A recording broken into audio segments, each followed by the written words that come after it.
escrito, yo le subí esto hace 2 semanas, entonces voy a ir un poco rápido nomás para contextualizar la clase de la insuficiencia cardíaca. Ya esos son antecedentes como en general.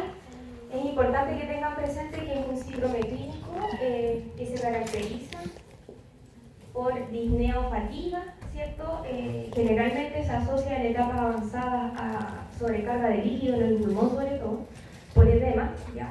Pero básicamente la insuficiencia cardíaca es cuando el corazón es incapaz, con disfunción sistólica, es incapaz de bombear la sangre para satisfacer los requerimientos de los tejidos, tiene alta prevalencia, no tiene en el fondo el abordaje terapéutico principalmente sintomático, ya no es que vaya a tratar la causa de la enfermedad, por lo tanto es irreversible. Ya, y este daño, esta incapacidad del corazón de bombear sangre se traduce en una dificultad en el transporte de sangre desde el territorio venoso arterial, ya con disminución del gasto cardíaco. Entonces, básicamente va a haber una mala irrigación, va a haber un corazón congestionado que va a afectar el territorio pulmonar. ¿Ya? En este caso es un resumen, ¿cierto?, que da cuenta desde dónde se genera esta insuficiencia cardíaca, porque en el fondo es una condición final, ya que se gestionó o se generó muchos años antes y que normalmente se asocia a, no sé, infartos de miocardio o algún tipo de daño, ¿cierto?, en el corazón, algunas enfermedades valvulares que en el fondo sobrecargan este músculo. Y esa sobrecarga lleva a una hipertrofia que es adaptativa, como la que experimentan los deportistas, por ejemplo, las mujeres cuando están embarazadas, una hipertrofia para cumplir con los requerimientos, pero que en este caso es patológica y que lleva finalmente a un remodelamiento del tejido. Hay pérdida de capacidad contráctil del cardiomiocito y eso entonces lleva a una insuficiencia cardíaca, ¿ya? Les puse aquí esta fórmula, que es el gasto cardíaco finalmente, que da cuenta como de la función o de la capacidad de bombear sangre. Ya les puse estas fórmulas para que recuerden de fisiología la función cardíaca y porque muchos de los fármacos van a ir a afectar un componente u otro dentro de esta fórmula, ¿ya? Porque básicamente si tenemos un gasto cardíaco insuficiente, ya no podemos satisfacer las necesidades metabólicas del organismo. Por lo tanto, cuando se aborda desde el punto de vista farmacológico, lo que se busca es aumentar este gasto cardíaco. Y eso se puede lograr o modificando la frecuencia cardíaca o el volumen expulsivo, ya de distintas formas. Esas son las clasificaciones, ya. Entonces, la farmacología, como les dije, es independiente de la causa, ya, porque la verdad es que eso no se puede modificar. Y acá es como el resumen de los fármacos que se utilizan en la insuficiencia cardíaca, ya. Fíjense acá, como núcleo, ¿sí?, funcional central de esta enfermedad, es que hay una disminución en el gasto cardíaco, ya, porque este corazón remodelado, este corazón es insuficiente para bombear la cantidad de litros de sangre que se necesita por minuto, ¿ya? Entonces fíjense que cuando disminuye el gasto cardíaco hay una disminución del flujo sanguíneo renal, ¿sí? Y eso entonces se traduce como una baja en la volemia. Finalmente el riñón lo sensa como una baja en la volemia y eso lleva a la activación del sistema renina-angiotensina, ya que siempre sale en todos los sistemas.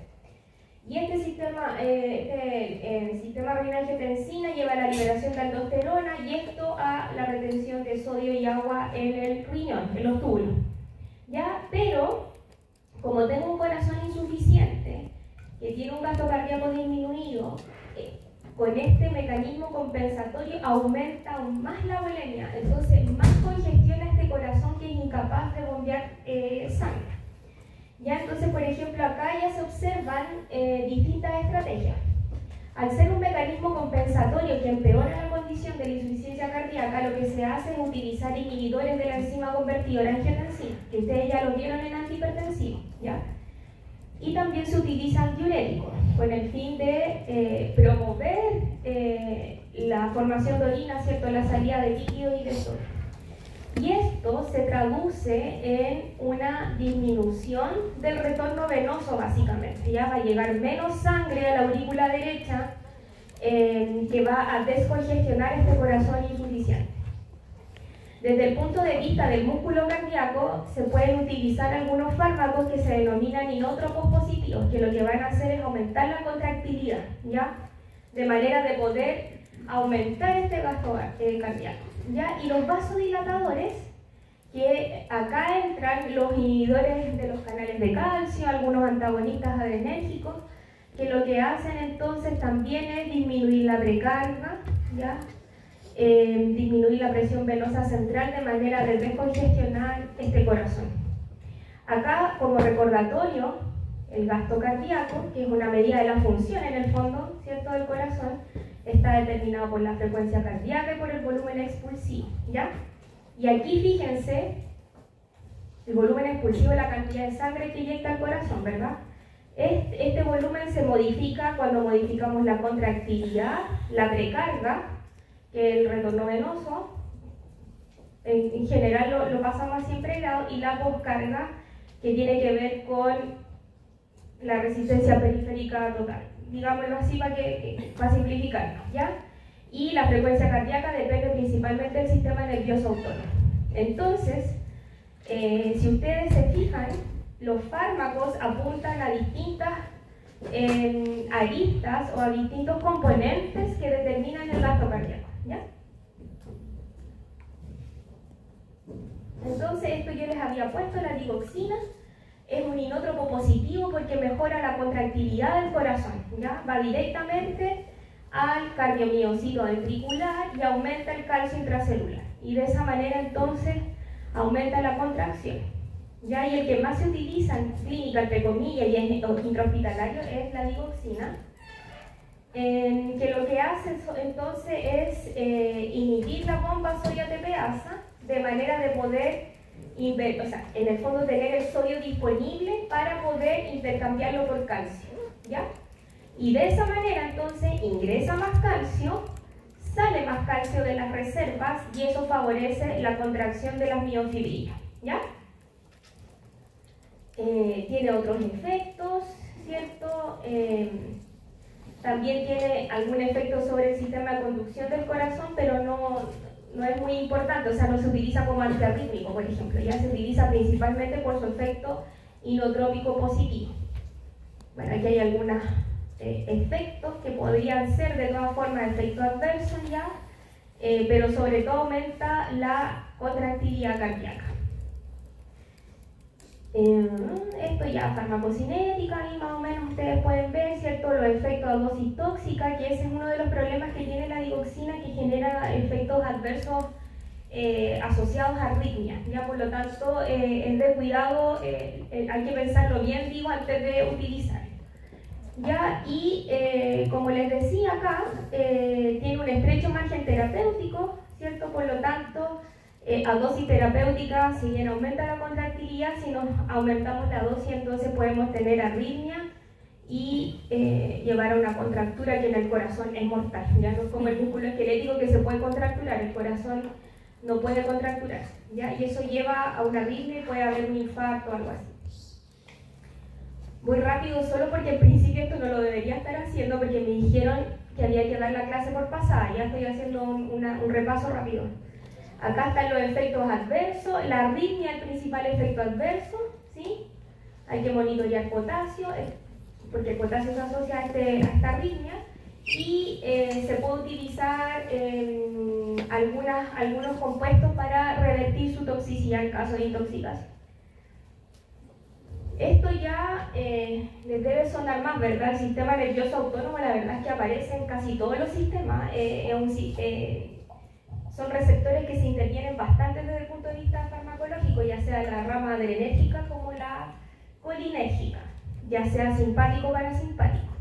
Y en el corazón, el tono basal está determinado por la vía parasimpática a través del nervio vago. Por lo tanto, la mayoría de la modulación, ya sea en frecuencia o contractilidad, son muy dependientes de la vía adrenérgica. Ya, específicamente, receptor beta 1 adrenérgico. Y de eso algo vieron en el primer semestre la parte de anestésicos, ¿se acuerdan? El uso de vasoconstrictores. La epinefrina, ¿ya? Tiene efecto adrenérgico, tiene más selectividad por algunos receptores que otros, pero básicamente puede activar, ¿ya? Entonces, acá los simpáticos miméticos entonces son fármacos que van a ir a activar el sistema nervioso simpático, ¿ya? Entonces aquí tenemos un miocito cardíaco, que es la célula contráctil, y que en un corazón insuficiente lo que buscamos entonces es aumentar esa contractilidad, ¿ya? De manera que pueda expulsar más sangre durante sístole. Y para aumentar la contractilidad ya vimos la digoxina, ¿sí? Que lo que hace básicamente es aumentar los niveles de calcio en el citoplasma para promover la contracción, ¿ya? Y los simpáticos miméticos lo que hacen es actuar vía receptor beta 1, ¿ya? Beta 1 adrenérgico, que como ustedes ven acá, es un receptor acoplado a proteína G, ¿sí? Acoplado a proteína G alfa S, ¿cierto? Porque se sintetiza AMP cíclico como segundo mensajero. Este AMP cíclico que se genera como segundo mensajero lleva a la activación de la proteína quinasa A, que cuando está activa lo que hace es favorecer tanto la salida de calcio como la entrada de calcio.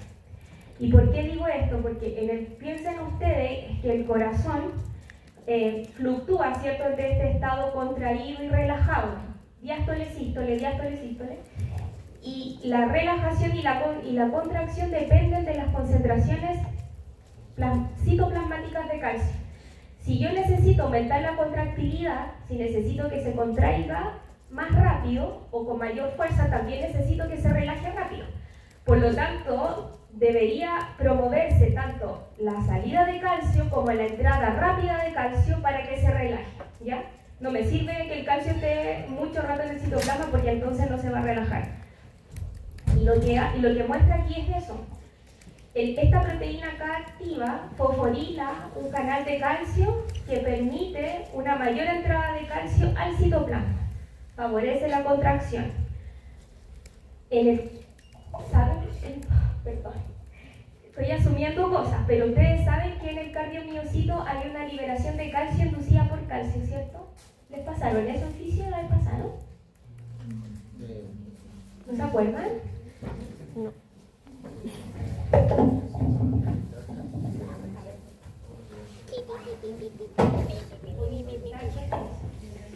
Ya, aquí viene este cardiomiocito, ya, soy súper mala batido. Este retículo, ya imagínense, lo parece mitocondria, pero no importa. Ya, aquí hay una proteína que se llama receptor de reanodina, y aquí están los canales de calcio tipo N, ¿ya? Esos que están ahí.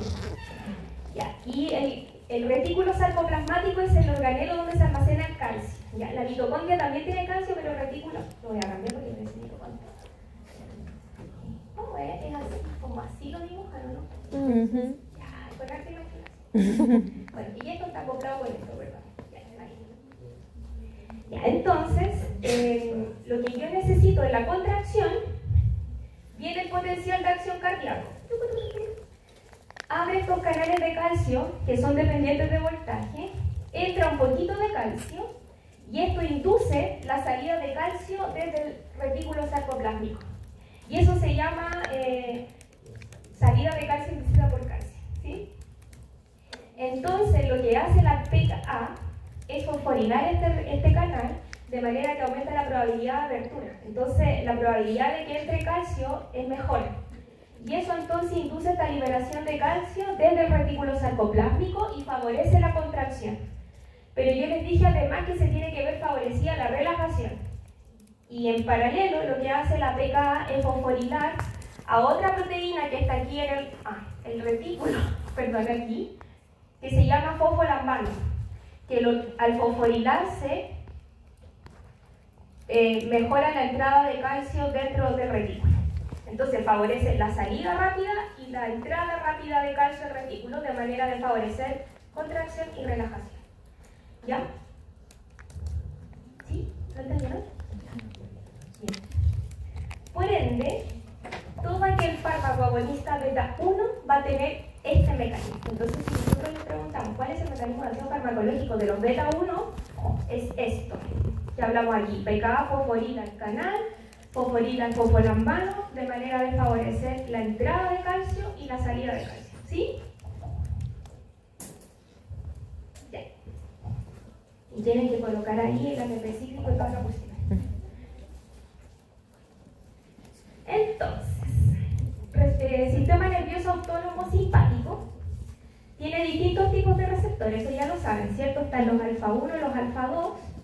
Ya, el alfa 1 es el más importante desde el punto de vista cardiovascular porque se ubica, ¿cierto?, en la periferia, un vasoconstrictor.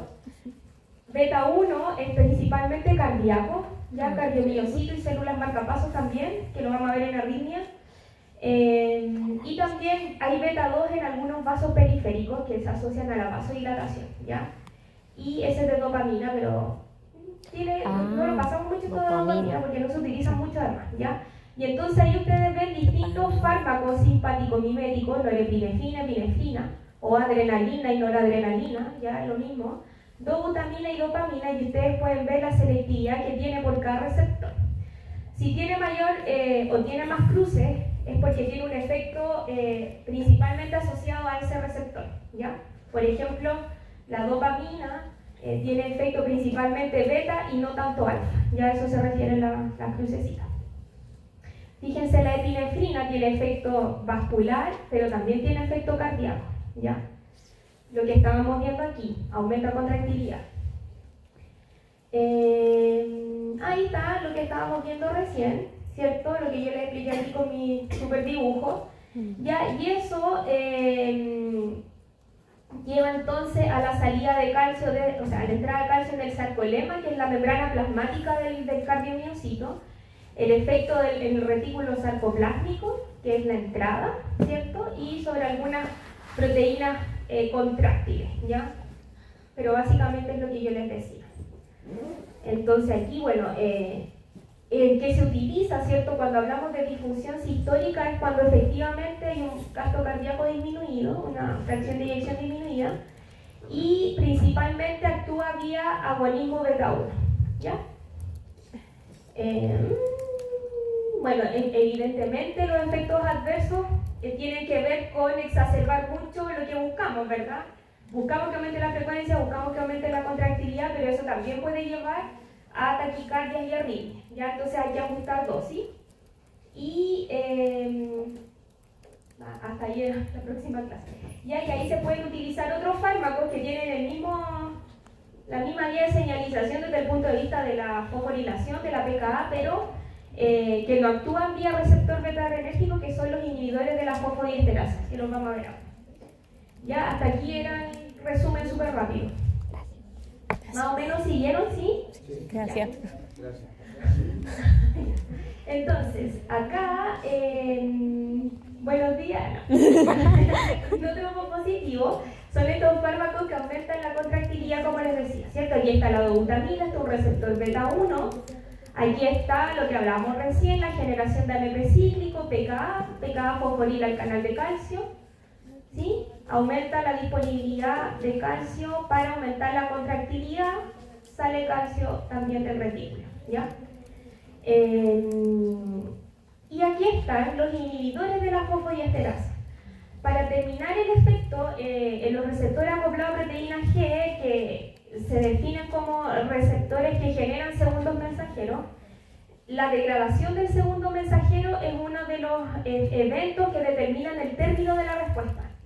Eso y la desfosforilación de la proteína alfa, G-alfa, ya que en su estado inactivo está unida a GDP.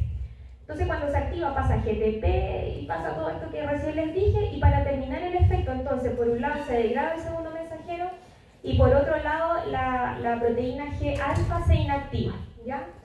Y lo que muestra aquí entonces que estas fosfodiesterasas son enzimas que lo que hacen es degradar al AMP cíclico, al segundo mensajero. Entonces, como ya lo hemos visto en otras familias farmacológicas, cuando uno inhibe la enzima que degrada X sustancia, favorecemos que permanezca más tiempo.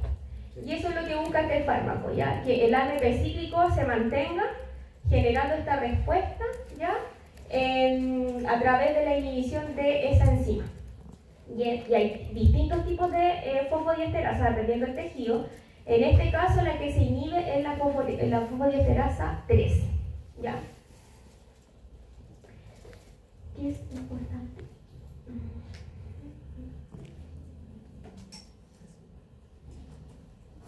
Esto es interesante porque fíjense que esto también es importante porque en la fibra muscular lisa vascular hay algunos receptores betas que se asocian a vasodilatación, ¿ya? Entonces en el fondo solamente explica esta lámina que es la misma vía, ¿ya? El mismo receptor, pero que en un tejido como el vascular genera lo contrario, ¿ya? Genera vasodilatación porque promueve la entrada de calcio al retículo, ¿ya? Eso es lo que explica esta lámina. Mientras que en el corazón el agonismo beta lleva a una contractilidad de la célula cardíaca, ¿ya? Entonces fíjense, corazón, esto es un cardiomiocito y aquí esto en el músculo liso. Entonces un ejemplo que muestra que el mismo receptor en distintos tejidos genera distintas respuestas, ¿sí? Ya, entonces, inhibidores de la fosfodiesterasa 3 reducen la degradación de AMP cíclico, ese es su mecanismo. Tiene un efecto inótropo positivo, por lo que ya dijimos, ¿sí?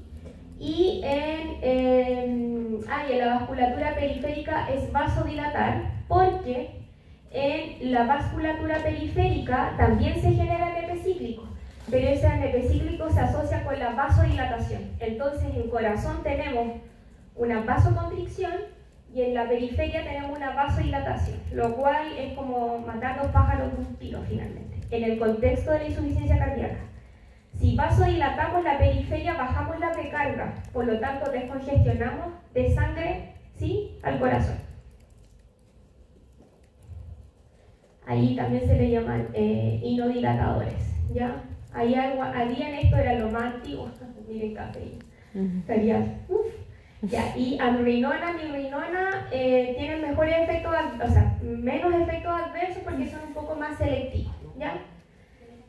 Esto lo pueden leer, ¿sí? Pues los pacientes que no responden a digoxina, en general, bueno, depende del paciente y de todo lo que tenga, pero en general los fármacos simpático-miméticos se utilizan bastante. Y algunas otras estrategias que vamos a ver más adelante. Ya, esto me lo estoy pasando porque no les he pasado antiarrítmicos, ¿ya? Pero después en la clase que viene vamos a ver qué significa que aumente la conducción neuroventricular, ¿ya? Y entonces ahí les va a hacer más sentido. Entonces con la guía que les voy a mandar, ahí van a poder ir juntando los conceptos. ¿Ya? Y estos fármacos se utilizan sí por vía parenteral, ¿sí? No se utilizan en comprimido. Y esta es una tabla que les gusta tanto, las tablas, chiquillos y chiquillas. Aquí sale el tipo de fármaco, ¿ya? Que es si el receptor beta 1 selectivo es lo ideal para poder aumentar la contractilidad, ¿ya? Beta 1. Mientras lo más selectivo posible, ahí está, ¿cierto? El efecto, aumenta la contractilidad cardíaca, el gasto cardíaco. ¿Y cuál es la aplicación clínica? Normalmente en esa insuficiencia cardíaca descompensada. ¿Ya? Ahí aparecen algunas cosas asociadas a la toxicidad. Bueno, la dopamina no lo abordamos mucho en esta clase porque no se utiliza mucho, pero evidentemente puede utilizarse en este contexto. Y ahí están las dipiridinas, que son estos inhibidores de la fosfodiesterasa tipo 3, que ya sabemos que son vasodilatadores en la periferia, ¿sí? Por inhibir la degradación de AMP cíclico, pero también aumenta la contractilidad, ya por este mecanismo diferente. ¿Sí? ¿Van bien? ¿Voy muy rápido? Dígame. ¿Todos los fármacos de esa tabla aumentaban contractibilidad en el corazón y vasodilatación? Solo el inhibidor de la fosfodiesterasa vasodilatación. Ya, ¿me devuelvo hasta del principio?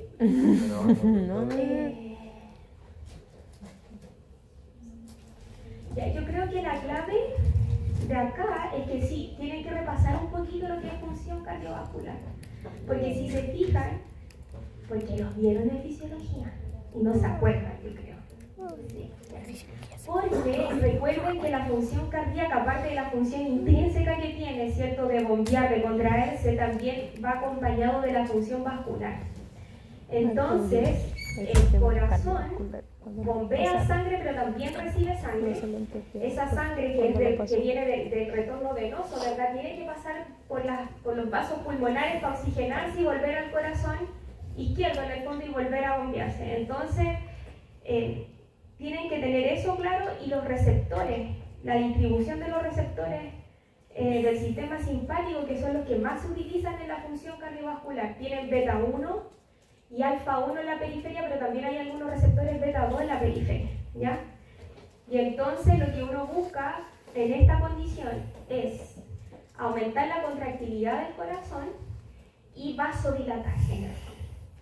Cuando uno vasodilata la periferia, disminuye la poscarga y disminuye la precarga, por lo tanto le disminuye el trabajo al corazón y le disminuye la congestión de sangre finalmente, que eso es lo que en cada sístole, como no puede contraer bien, le va quedando sangre en el ventrículo y por eso se va agrandando. Entonces, si sobre algo que ya, imagínense un vaso que le queda sangre y le siguen echando agua, va a rebalsar. Y eso es lo que ocurre, y por eso genera edema pulmonar, porque hay demasiado líquido en el sistema, ¿sí? Entonces, de lo que hemos visto, en ese contexto, tenemos distintos abordajes terapéuticos, los que van directo al músculo cardíaco, que serían, ¿cuáles? ¿Cuáles van en el contexto de la insuficiencia cardíaca? ¿Cuáles son los que van directo a la función cardíaca, a aumentar la contractilidad de los que vimos? ¿Inotrópicos positivos? ¿No? ¿Los inotrópicos positivos? Los inotrópicos positivos, ya, ¿cuáles? De los que vimos. Beta adrenoreceptores. ¿Beta cuánto? Beta adrenoreceptores agonistas. Ya, sí, agonistas de beta 1. Beta 3, beta 2, Beta 1. Ya, beta 1, ¿ves? Siempre le preguntamos, tiene que poner el beta 1. ¿Cuál más? Como por ejemplo, nombre. Ah, fuerte.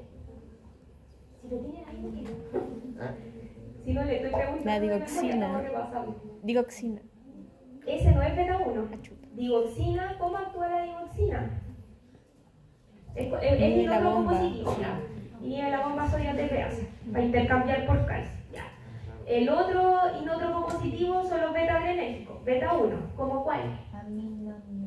Ese no es beta 1, es inhibidor de la fosfodiesterasa. Beta 1. ¿Dobutamina? Bien, dobutamina, ¿qué más?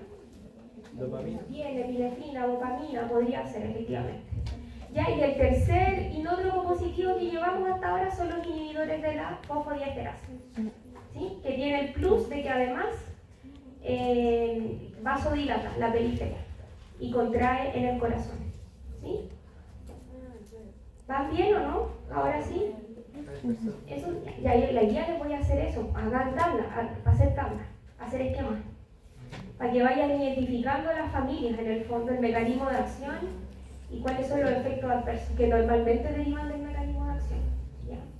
De los inotrópicos positivos, los mecanismos adversos normalmente tienen que ver con las arritmias, ¿ya? Porque afectan al sistema de conducción, que también es por beta 1, ¿sí? Que lo vamos a ver en la otra clase. Y los nombres, ahí tienen, también le voy a poner la tabla. Ponga nombre porque les van a preguntar por nombre. Ya. Y acá, si ustedes se fijan, en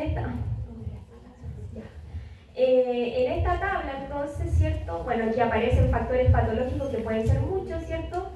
Fíjense, el aumento de la precarga, el aumento de la poscarga daña este corazón insuficiente, por eso queremos bajarla. Vimos, ¿cierto?, los inotrópicos positivos y un poquito de vasodilatador.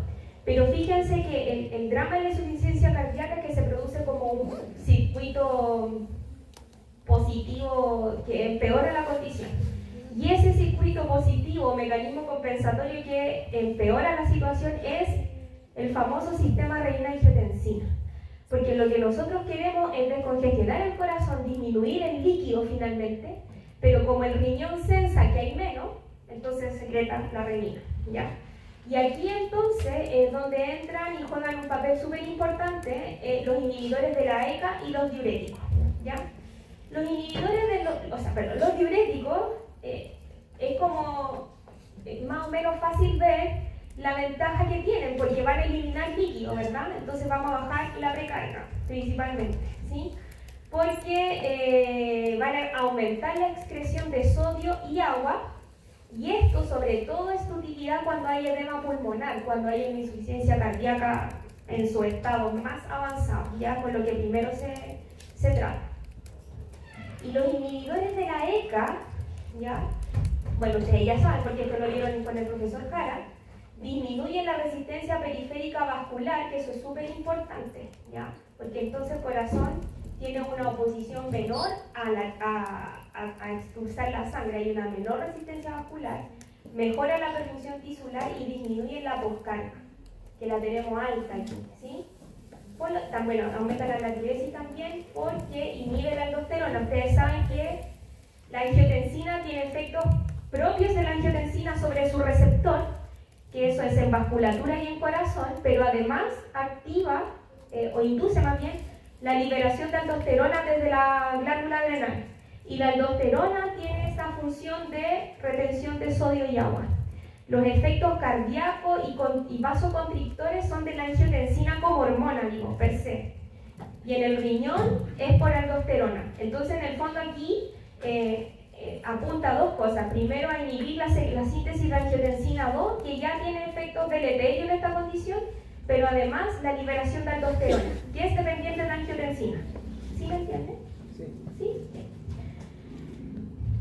Bueno, y esto se han hecho un montón de estudios clínicos con estos fármacos y se ha visto que efectivamente es súper beneficioso porque prolongan la vida de los pacientes cuando se detectan en etapas no tan terminales, pero, por ejemplo, en el tratamiento de la hipertensión arterial son de primera línea porque además de controlar la presión arterial, protegen a las personas de los efectos deleterios que tiene la angiotensina sobre el corazón para evitar llegar a la insuficiencia cardíaca. Y de hecho, se ve más la protección con los IECA que con los sartán, por ejemplo, que también inhiben el receptor de angiotensina, pero los IECA han demostrado tener un efecto sobre prolongar la vida de los pacientes con daño cardíaco, ¿ya?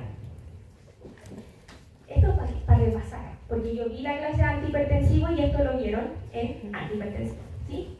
Entonces, nomás recordarles, aquí está nuestro glomérulo, ¿cierto? Aquí arteriola aferente, arteriola eferente, entrasales, y acá están las distintas estructuras, túbulo proximal, ascendente, descendente, ascendente, y este es túbulo distal, ya colector y después sale.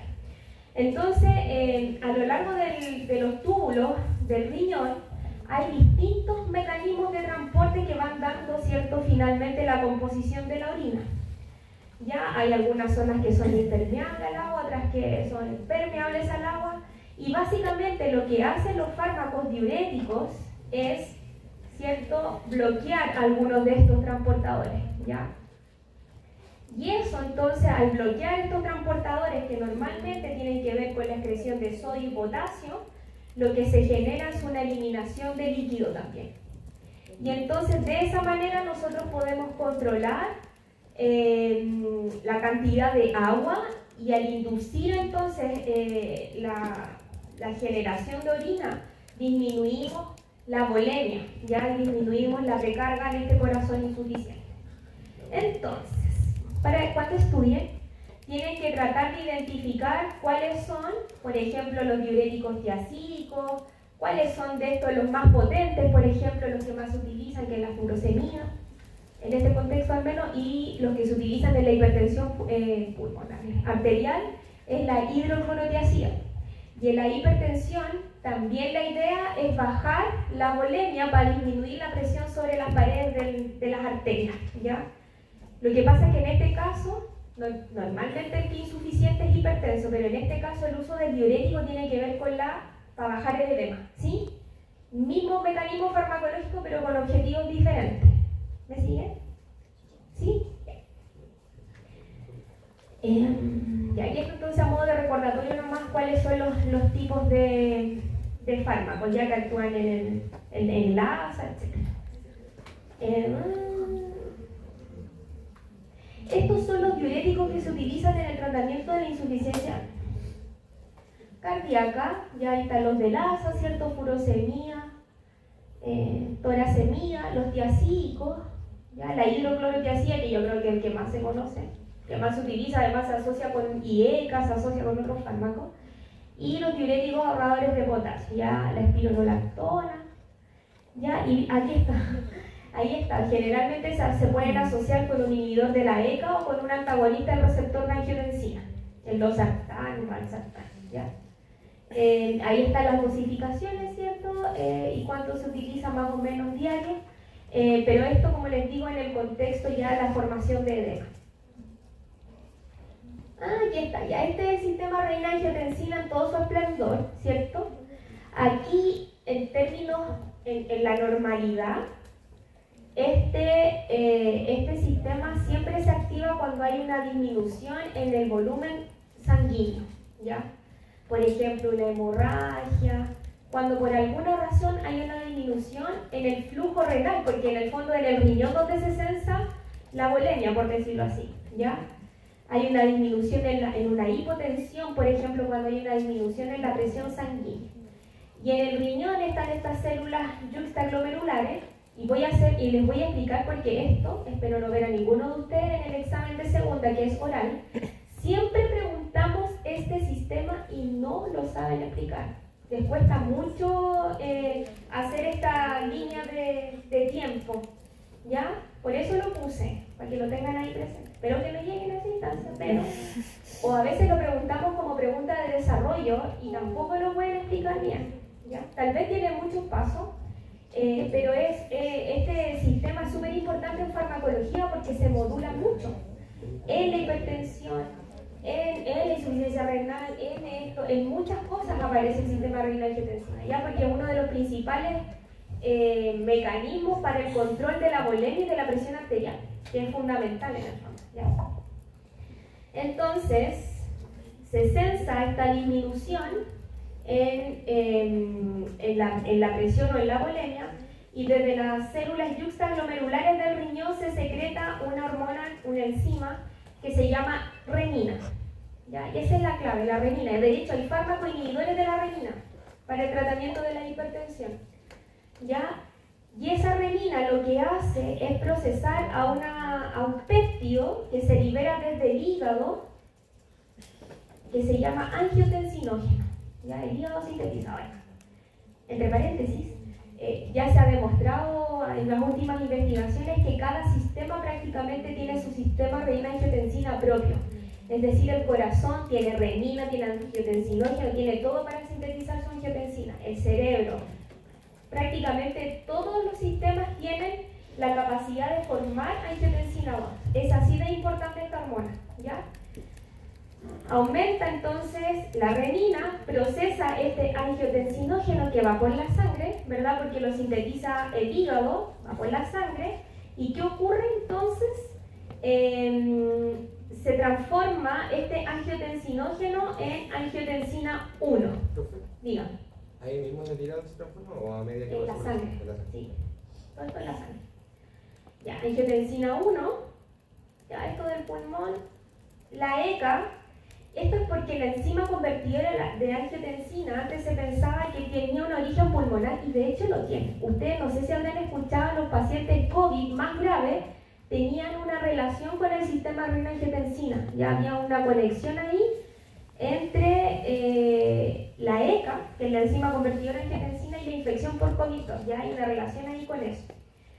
Pero esta ECA, que es la que inhibimos con los fármacos, ¿sí? Con el enalapril, por ejemplo, lo que hace es transformar la angiotensina 1 en angiotensina 2. Y eso es solamente quitarle algunos aminoácidos a este péptido, que era el angiotensinógeno, se va cortando, ¿ya? Y esta angiotensina 2 es la que tiene los efectos, entre comillas, biológicos, ¿ya? Fíjense que aquí, lo primero que hace, como va por la sangre, va a la médula adrenal, a la corteza adrenal, en las células, las que sintetizan los mineralocorticoides, y estimula la secreción de aldosterona, ¿sí? Angiotensina, ¿sí? Glándula, corteza adrenal, aumenta la secreción de aldosterona, y la aldosterona como hormona En los riñones entonces aumenta la reabsorción de sodio y agua y aumenta la secreción de potasio. ¿Con la finalidad de qué? De aumentar la volemia, porque eso es lo que se sensa. Ese es en el fondo un mecanismo para recuperar la presión arterial, ¿ya? Aldosterona, 12, ¿dónde está? Este aumento en la reabsorción de sodio y agua aumenta el volumen sanguíneo y entonces la presión se normaliza. ¿Sí? ¿Ven esa parte?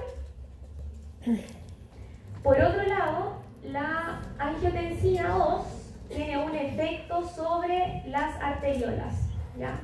Vasocontrae, ¿ya? Hay vasoconstricción dependiente de angiotensina 2 y esto aumenta la presión arterial también. Entonces lo hace, por un lado, reabsorbiendo sodio y agua y por otro lado, vasocontrayendo.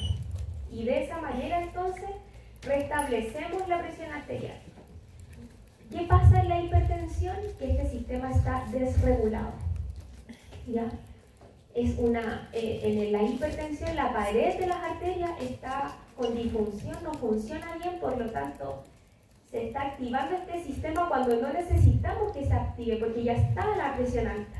Y por eso se utilizan esos fármacos inhibidores de la angiotensina 2, para bajar la respuesta de este sistema, que es el que está alterado en algunos pacientes hipertensos, no en todos, y de esa manera baja la presión. En el contexto de la insuficiencia cardíaca, ¿a ustedes les parece que está bien que se active el sistema renal-angiotensina?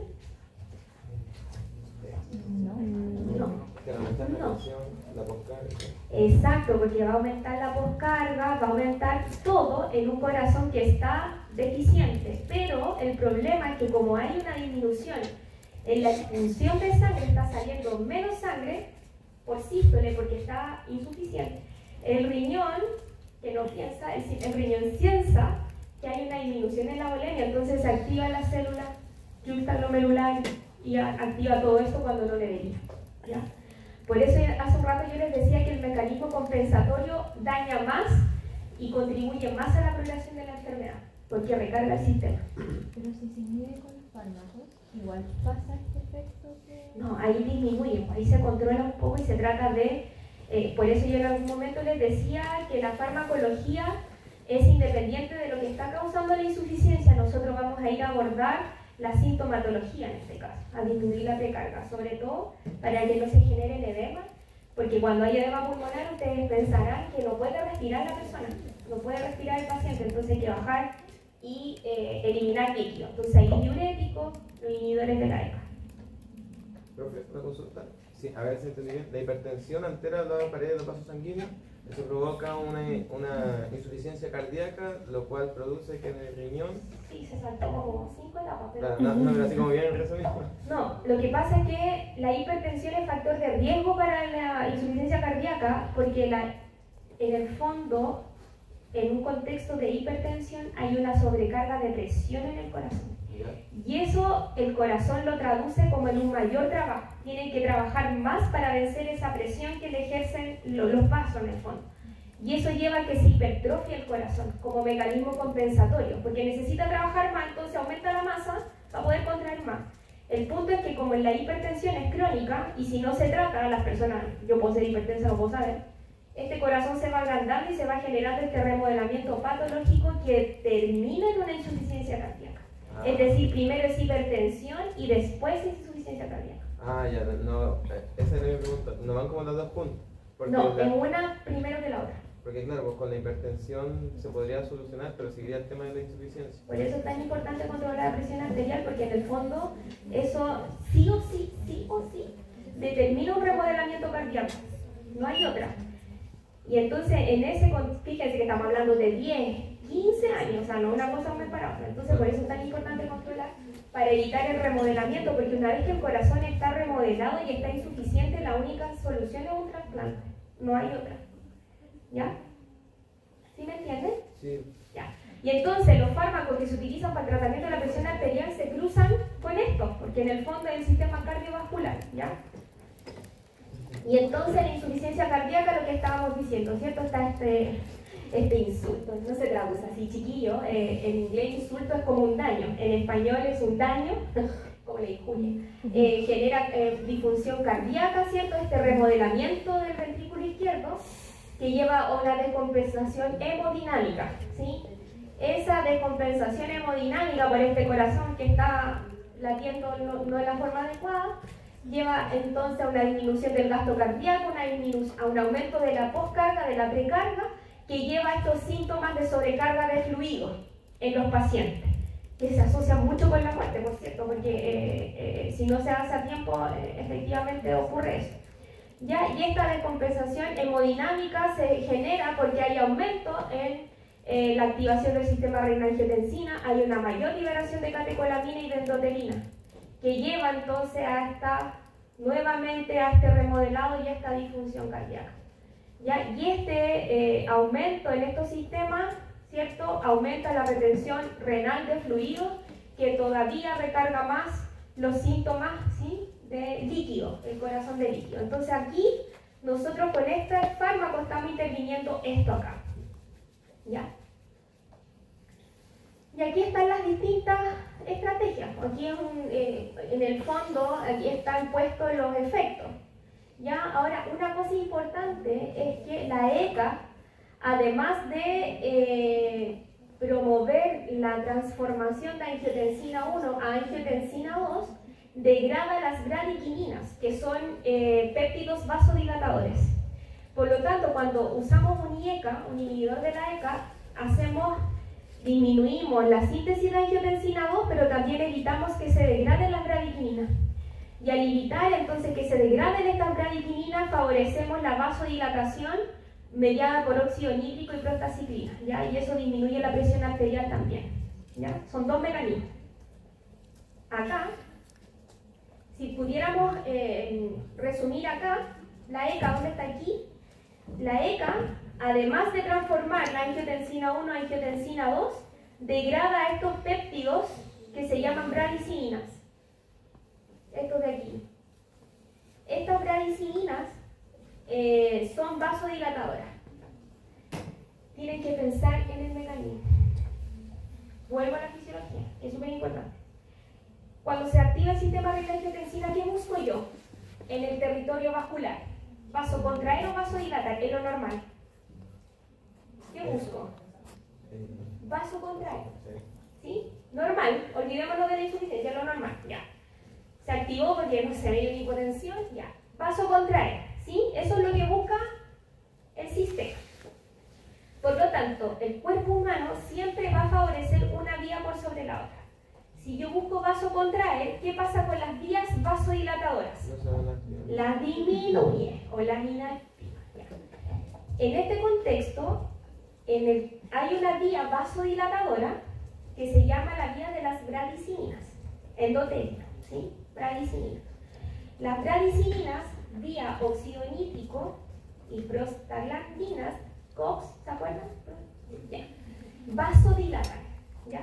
Por lo tanto, y eso también forma parte de la regulación de los vasos. Por lo tanto, si uno dice la angiotensina 2 o el sistema renina-angiotensina, cuando se activa lo que busca es encender las vías vasoconstrictoras y disminuir las vasodilatadoras. ¿Sí? Cuando se activa la ECA, la enzima convertidora de angiotensina, yo promuevo la síntesis de angiotensina 2, ¿verdad? Que es lo que vi. Y al mismo tiempo degrada las bradykininas, que son vasodilatadoras, porque no quiero el sistema vasodilatar. Si yo bloqueo la ECA, ¿qué pasa con la angiotensina 2? No se forma. Ya, ¿y qué pasa con la bradykina? No se degrada. No se degrada. Y ahí ¿qué estoy haciendo? Favoreciendo lo vasodilatador por lo vasoconstrictor. ¿Sí? Okay. Entonces, eso es lo que sale aquí. Aquí sale, ¿cierto? Ahí está la ECA.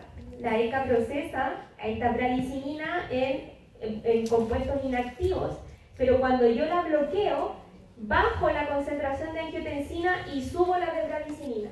Y aquí favorezco la vasodilatación y bajo la vasoconstricción. ¿Sí? ¿Lo ven? Sí. Ahora estamos en farmacología. Antes estábamos viendo física, ahora estamos viendo farmaco. Ya. Entonces también ustedes pueden bloquear más río arriba. Por ejemplo, pueden bloquear la renina.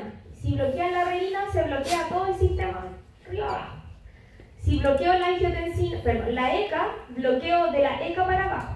Sí. Y si bloqueo el receptor, es solo receptor. Entonces, si ustedes se fijan, en el sistema renina-angiotensina hay como 3 niveles de bloqueo: renina, ECA y receptor.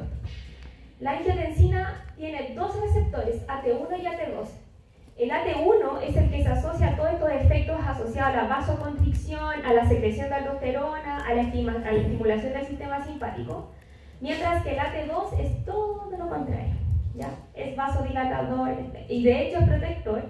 Y en los últimos años, que no les quise poner para no variarlos más, pero entre paréntesis, hay todo un sistema que se llama contrarregulatorio de la angiotensina 2, que son péptidos de distinto largo que irían a activar al receptor AT2, pero que todavía no se ha podido lograr con un fármaco realmente selectivo para el receptor de angiotensina 2, ¿ya?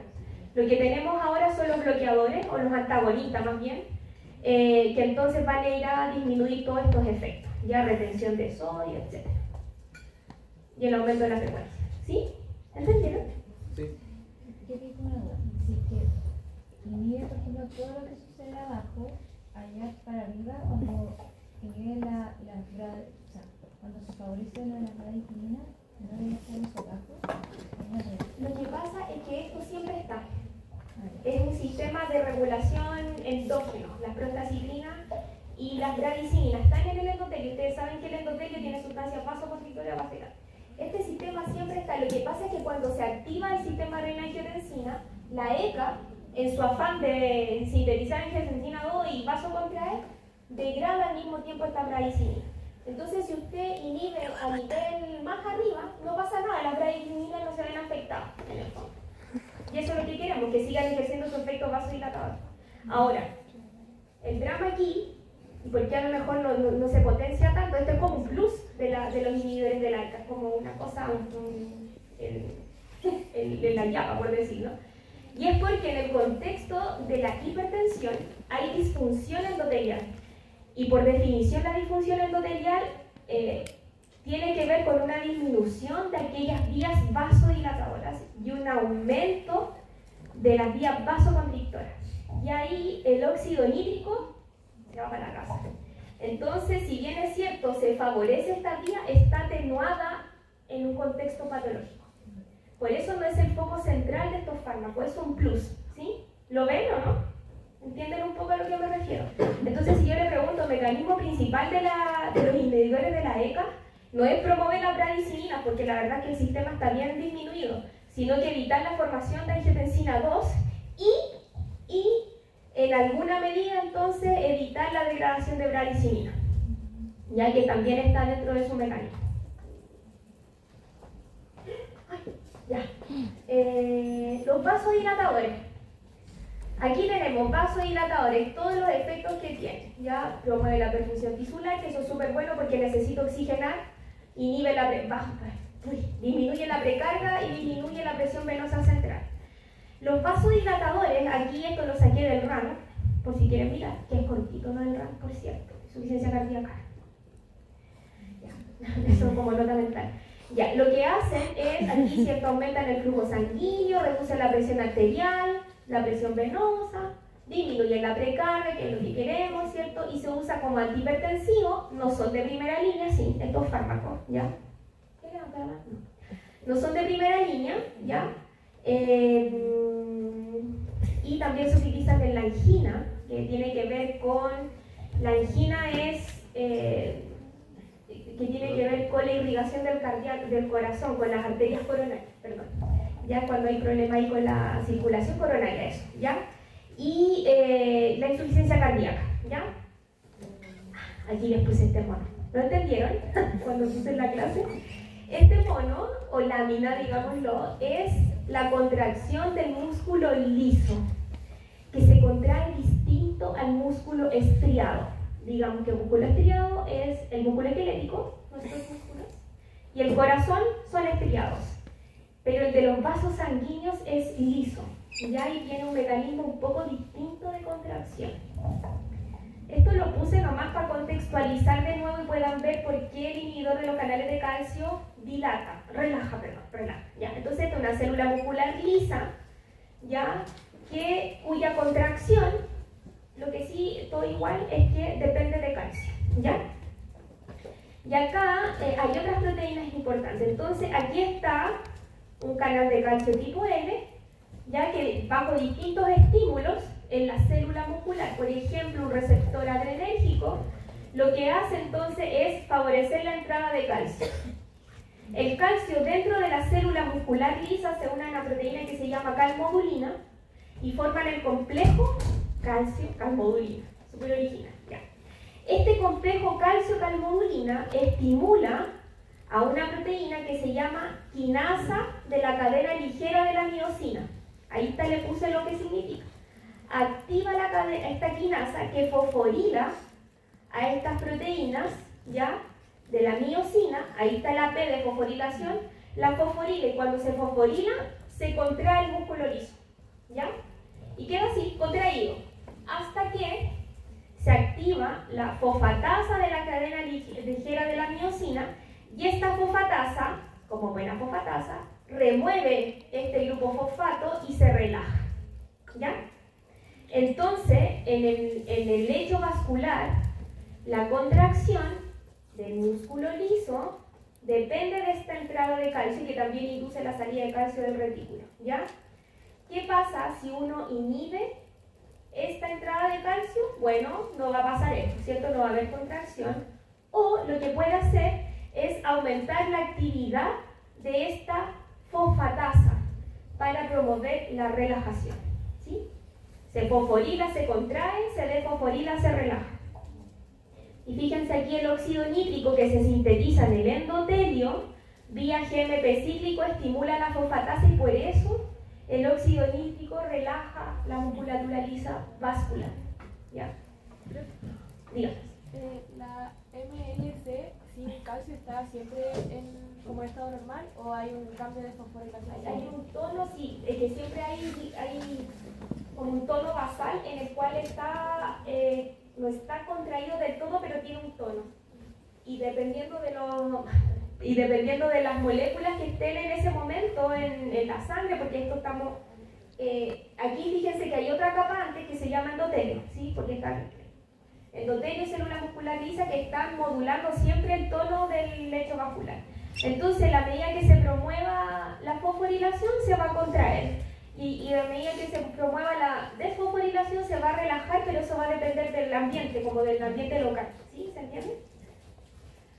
Entonces, aquí está la célula muscular que hablamos recién. Lo que hace este fármaco solamente es bloquear la entrada de calcio, ¿ya?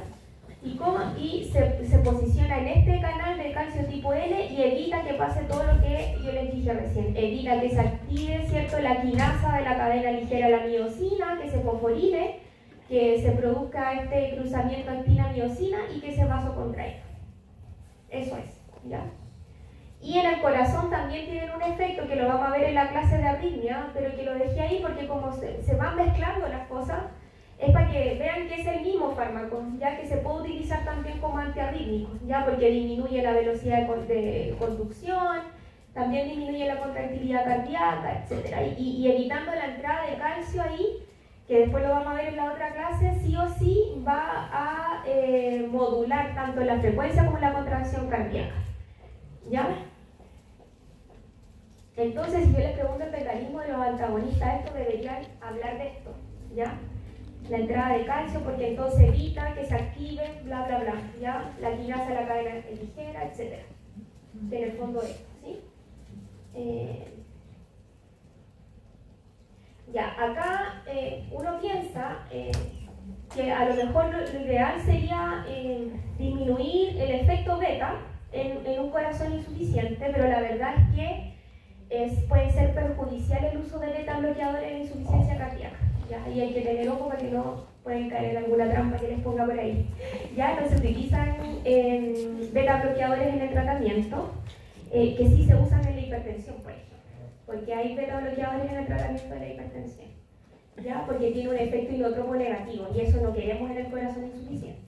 Hay algunos fármacos que son antagonistas de la antidiurética, ya que lo que van a ir a hacer es a eliminar líquido básicamente, ya que tiene que ver con el mecanismo compensatorio que yo les comentaba antes. Y ahí está este antagonista no selectivo de estos receptores de vasopresina, ya antidiurética o vasopresina. Y últimamente se utilizan estos inhibidores de SGLT2, que es un transportador que se ubica en el túbulo proximal, que lo que hace es reabsorber glucosa y que en el fondo se utiliza en el tratamiento de la diabetes mellitus porque promueve la excreción de glucosa y con ello de agua, ya así baja la glicemia, etc. Pero se ha visto que tiene un efecto protector en el corazón. Se está estudiando, la verdad, que son estos, empaglifosina, que los dieron ya en diabetes, ¿no? Sí, ya. Han demostrado que disminuyen los efectos cardiovasculares, principalmente en pacientes con insuficiencia cardíaca, porque al parecer, esto es preclínico, de lo que hay en la literatura, este transportador también estaría en la célula cardíaca. Entonces por ahí se está tratando de ver alguna conexión, y porque además tiene este efecto hipotensor, no puede entender porque si hay pérdida de glucosa, hay arrastre de agua por osmosis, entonces igual hay una diuresis osmótica, y por ahí, por ese lado es hipotensor, y si baja la volemia entonces va a disminuir la recarga, ¿ya? Por este efecto diurético y natriurético. Ya, eso. Ahora, es bien modesto el efecto sobre la presión, tendría 5 milímetros en un paciente que tiene 200.